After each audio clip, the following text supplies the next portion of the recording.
UnArt television is reporting today from Münster. It's the 1st October and I have very special guests in front of the camera. I'm happy to get an interview with Justin Sullivan from A New Model Army. Hello, Justin. What a lovely day. Yeah, that's great. It's beautiful sunshine. Beginning of the New Model Army tour and sunshine. We were just saying how, I know we're going to be at Christmas, we finish it in Amsterdam. Yeah. And we're going to be sitting there going, do you remember the first day of the tour when we were in Münster and we sat in the sunshine? Yeah. And, by then it will be cold. That's right. And wet. I think it's the Christmas show is 44th or 45th show. I'm not counting. I've counted it. Except the Christmas show, it's 44, with it 45. Today's the first concert and the start of the European tour. How do you feel? Well, typically I've got a cold. So that's like day one. I've got a bloody cold, but I expect it'll go after a couple of days. I've actually been. I did a couple of things last week. I went to Istanbul with Dean. We did a kind of special. We couldn't get the whole band there, but me and Dean went over and did a couple of a special show because of what happened earlier this summer in Gezi Park and all this kind of movement. And they said, please come over. So we went to Istanbul and did that. The middle of last week, and then we came to Hamburg, and there was the Reeperbahn Festival in Hamburg, and I did a couple of, we did a couple of acoustic shows and promo and all this kind of thing. So it's already started for me. And now I've got a cold, but I'm really looking forward to this. I think that we're a very cohesive band at the moment. Everybody kind of really is into what we're doing. We're doing something a bit different from what we've done before. The record's different. Yeah, but it's a good record. It's a record that we're all very proud of. And then on stage we're doing some different stuff, so everybody's kind of excited about doing different stuff. The atmosphere's very good. Yeah. Okay. How long do you have planned this tour? How do you mean? Was it spontaneous to say we are planning a European tour with the LP, with the new the new album was released on 23rd. The trouble is the album was released last week. Yeah. So it's too soon really to tour. Yeah. But the thing is, the album was actually finished in February. Oh, yeah. So we were booking a tour thinking we were going to release the album at the beginning of first week in September. That was the plan. Yeah. But there were problems with the labels and the distributors and blah blah blah, so it got late. Yeah, okay. The new album is called Between a Duck and Wolf. What does the listener expect on the album? Yeah, I think it's an old-fashioned album in the sense that it's like a self-contained world. You go into this world. And every song's different, but they put them together, they make a kind of atmosphere. Yes. Sonically, it's the best record we ever made, by far. The best sounding record we ever made. And it's got a strange, dream-like, maybe sometimes slightly nightmarish quality to it. I think it's just a really interesting record. I can't think of any other records it's like. And it's not like any other New Model Army records either. It's not... I mean, some people know us best for, kind of the anthems, but it's not really like that. It's a different kind of animal. Yeah. Okay. But it's very boring to do the same thing again and again and again. Yeah. We've been talking about making this album for a while. We've done 2 or 3 Rock Band in a Room albums, and we thought we'd like to do something which sounded huge, kind of cinema scope. And one of the things we've been talking about for a long time is this multi-layer drums thing that we love the sound of. But if we're going to have multi-layer drums, then you've got to make space for them by maybe losing something else. And what we've lost really on this record is the rhythm guitars. Yeah. So we've gone for that primal thing of the drums and make space for everything else. Yeah. Okay. It is its 12th studio album you've produced. Sorry? It's the 12th. 12th, yeah. Yeah. And when did the idea started to make this album in this in this kind of art? We've been talking about, myself and Michael, the drummer, we've really been talking about doing this for a long time. Yeah. We got delayed by a number of things. I mean, the most important and tragic was that our manager died at the end of 2008. Yeah. And so we had to actually learn how to manage ourselves for a long time, which took up a large amount of time. Then we lost our studio. Our studio was Our studio was burnt down, so we lost everything in the studio. Yeah. So we had to start again. Yeah. All the equipment we had to find.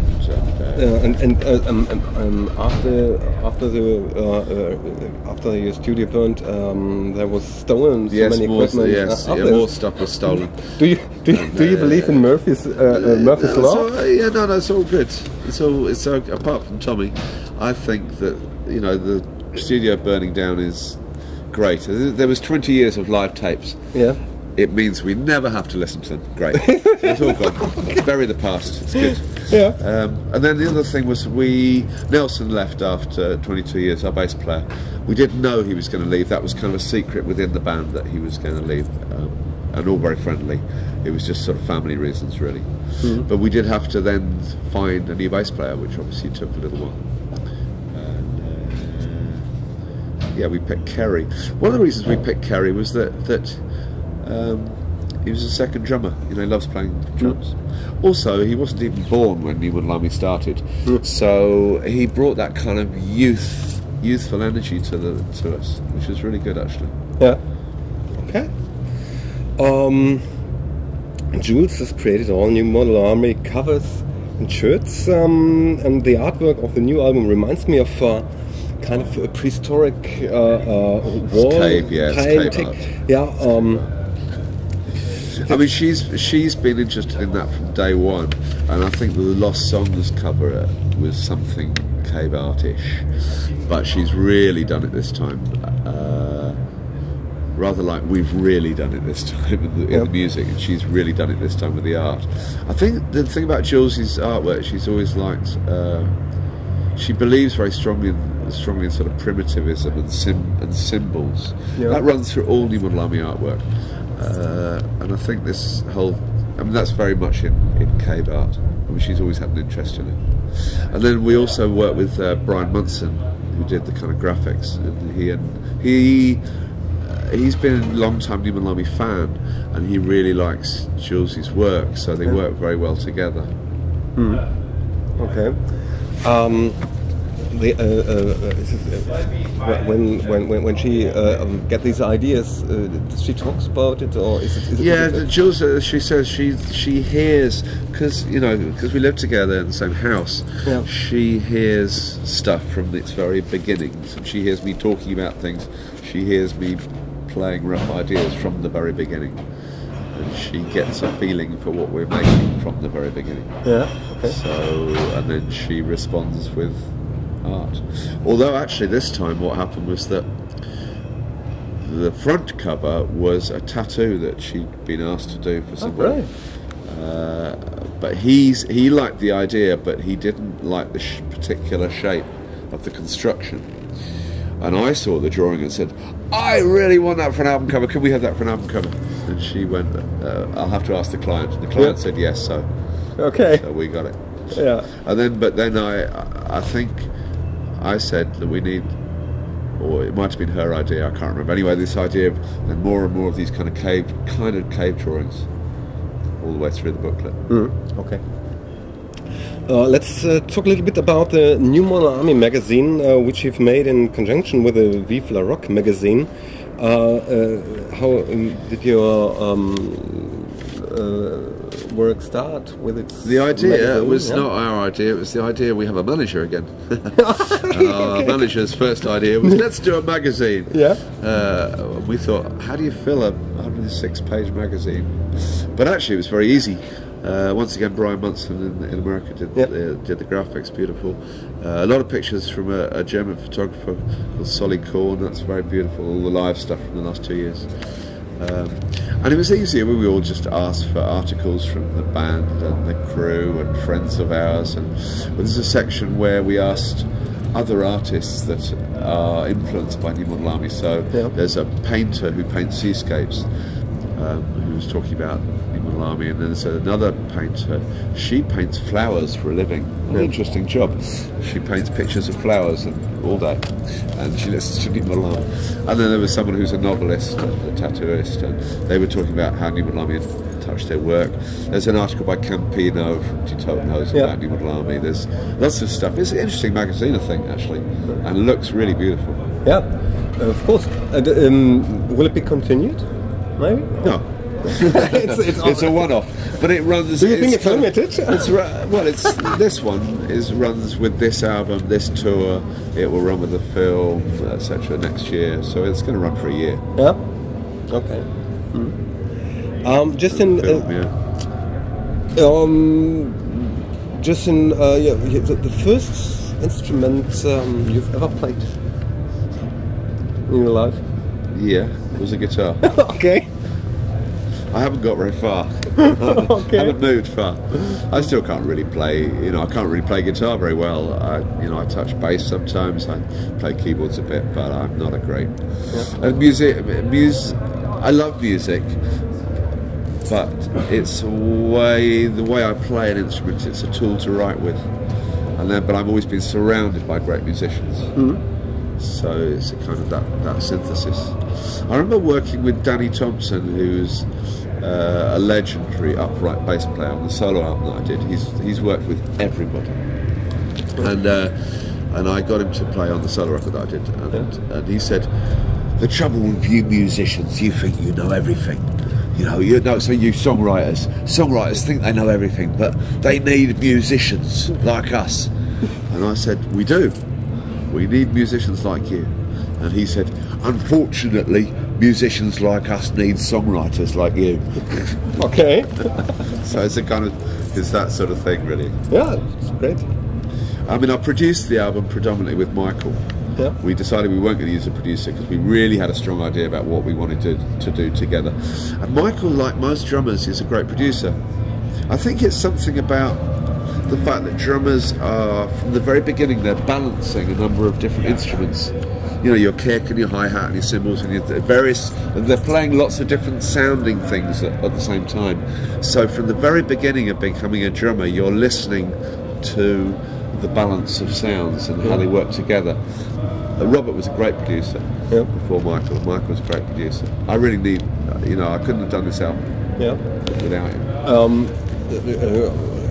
If the listener or the fan is listening to your sounds and to your music, you can feel your heart and your soul in these songs. How do you feel if you hear the first works of it in the studio? I think we sort of knew where we were going.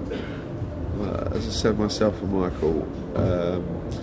I think for the other guys that was interesting, and you have to talk to them. But Marshall and Dean and Kerry came in and went out, and came in and went out of the process, and they came up with ideas and they played. I mean, everyone's playing on the album quite a lot, but I think for them it was quite useful for us that they came in and went, "So that works. That doesn't work," and we'd be too close to it, so they would, fresh ears. Okay. But at the end, I think when we finally went, "Okay, this is what we've got," before it was mixed by Joe, this is what we've got, and I think the other three were kind of, "Oh." It's like, and then, but we'd always agreed that in the process that we would record as best we could. With a couple of friends to help us, but the five of us working together to make something, and then we would give it. We never intended to mix it. We said we're going to find a top list mixer to mix it. Yeah. And we decided on Joe Barresi, which was a great choice. What a brilliant man. He's most famous for doing Queens of Stone Age and Tool and Soundgarden and these people, which means that he gets, everybody says, "Oh, he's a rock guy." But actually, he's not a rock guy. I think that's coincidence. He's just a very musical guy, and what he's very good at is finding space and creating space in mixes. Yeah. So it was an interesting album before he got hold of it, and then it just sounded brilliant after his mixes. Okay. Myself and Michael also got to go to Los Angeles in February, which was great because it was the winter that went on and on and on and on, wasn't it? And in February, everybody's going, oh God, will this cold weather ever finish? And me and Michael were in Los Angeles going, lovely here. But it was interesting because Joe's used to working with bands and that sort of thing. So there was a system by which we would mix all day. We'd get to midnight. We'd kind of leave the mix a lot up. We'd send MP3s to the other guys in the band.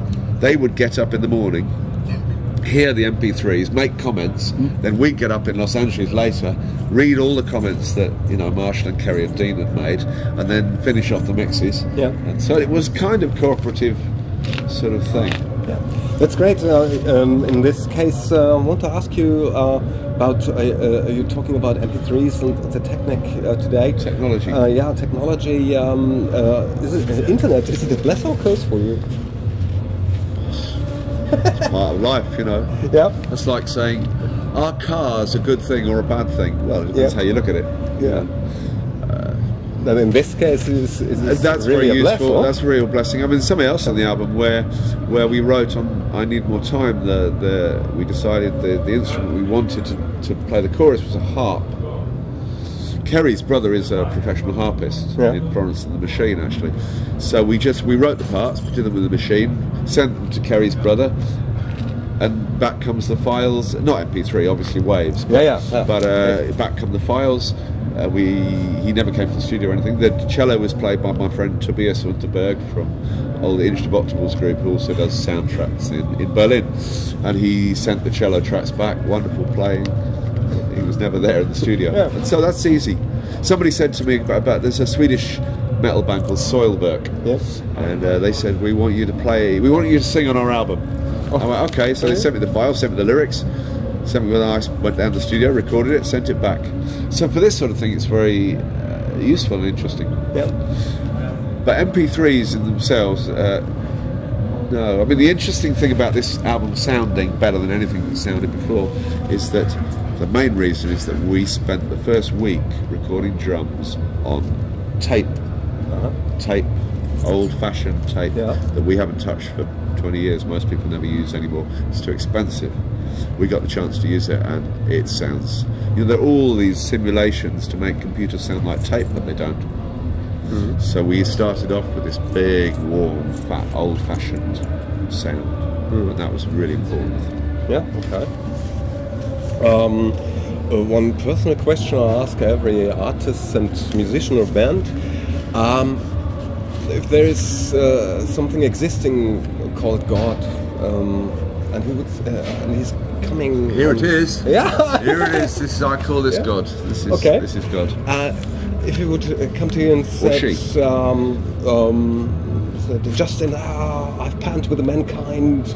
Have you some great tips for me? I what? I what with mankind? He had panned it with mankind. He made some shit with it. Do you have some ideas or tips to make something better? Spontaneous. No, I'm going to think about it. Sorry. Thinking. Thinking is spontaneous. No, the thing what you need to remove from mankind is this kind of vanity gene. Okay. The idea that we think about God, and we even invent gods that care about us individually. There is a God on my shoulder that really is my conscience and all these things. The thing about people is we are part of God. This is God, and you're a bit of it. And your nature is exactly the same as everything else in nature. This obsession with man to control nature, to control our own nature, to control nature exterior, that will kill us. And then nature will go. We need nature, and that's because it's part of us more than nature needs. The rest of nature doesn't need us. And this idea that we're responsible for it, in control of it, is kind of laughable. Yeah, we can fuck the planet up for ourselves. We're halfway there. Yeah, that's right. But we can't destroy the planet. Yeah. So these words from Justin, in case of this question. The next concert is tomorrow in Hamburg, which is totally sold out. Yeah. We'd like to say thank you for the interview and the time you've spent for the interview. Well, it's been a very hard afternoon sitting in the sunshine. Yeah, it was. So, Right. thank you very much and break a leg. Okay. Thank you. Thanks.